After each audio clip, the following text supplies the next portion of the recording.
So just from book sales, I made $76. Now, on top of that, I was selling vinyls and action figures and various other things. I didn't really sell a lot of that, but I did sell enough that I more than made back the actual table fee. So I was, definitely ahead.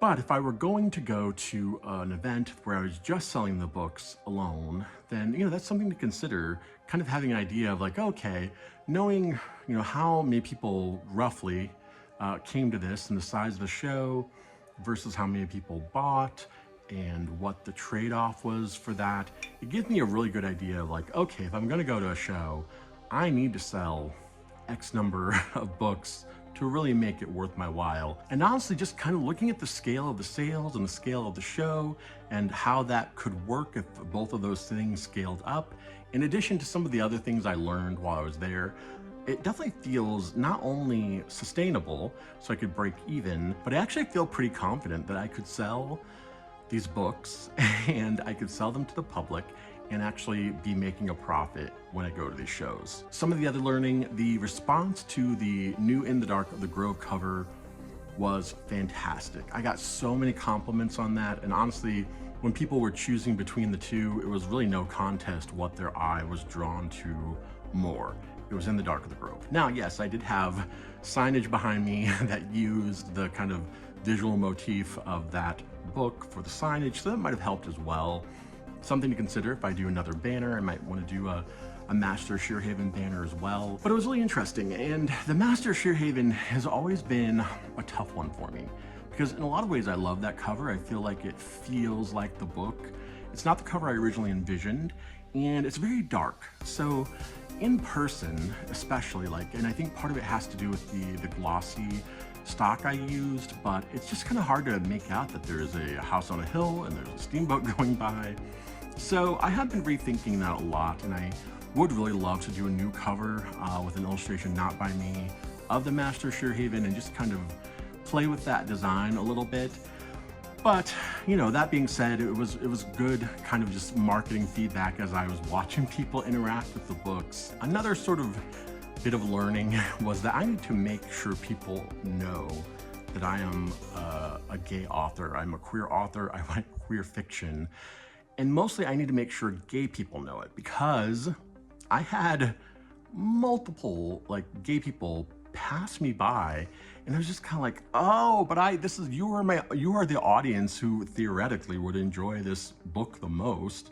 And they just passed by, and I realized I didn't have anything that explicitly, I didn't have rainbow flags or anything, and I think I should have. I really wish I would have.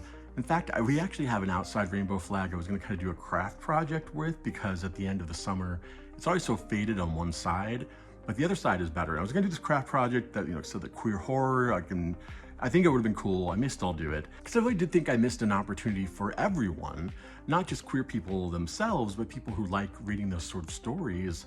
I missed an opportunity to pull people in that way.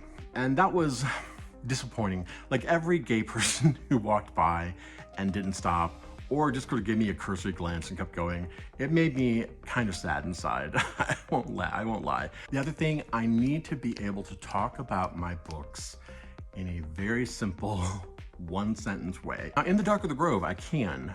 I'm much better at distilling that. The Master Sheerhaven, I still have trouble because partly it's a two-part tale. It takes place in two time zones. One's more of a gothic horror. One is more in the dark fantasy realm.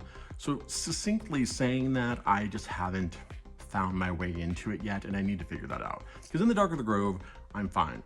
Small town, folk horror, think Stephen King, but gay. That is the pitch I made that actually first got my original publisher's attention. Neon Quest, it's sci-fi superheroes, graphic novel inspired by Masters of the Universe and other action figure lines from the 80s and 90s. Another bit of learning, the easels and the little descriptors around them, I think were really successful because people did stop and they looked at them, which is what I wanted. One of the things I did experiment with, now originally I had the samples that people could, flip through on the easel behind a stack of 6 of my books, because it's the old marketing thing where you don't want to show endless stacks of books to people, because then it's less motivating to buy it. It's better to show fewer of them. So I got that part.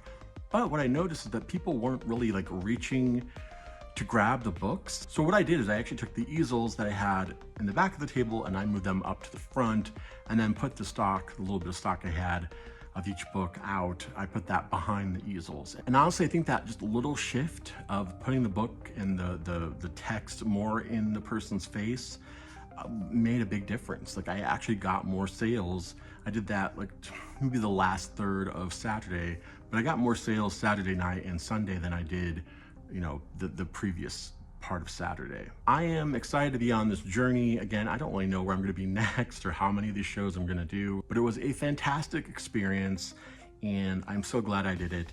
And I definitely encourage everyone to give it a go.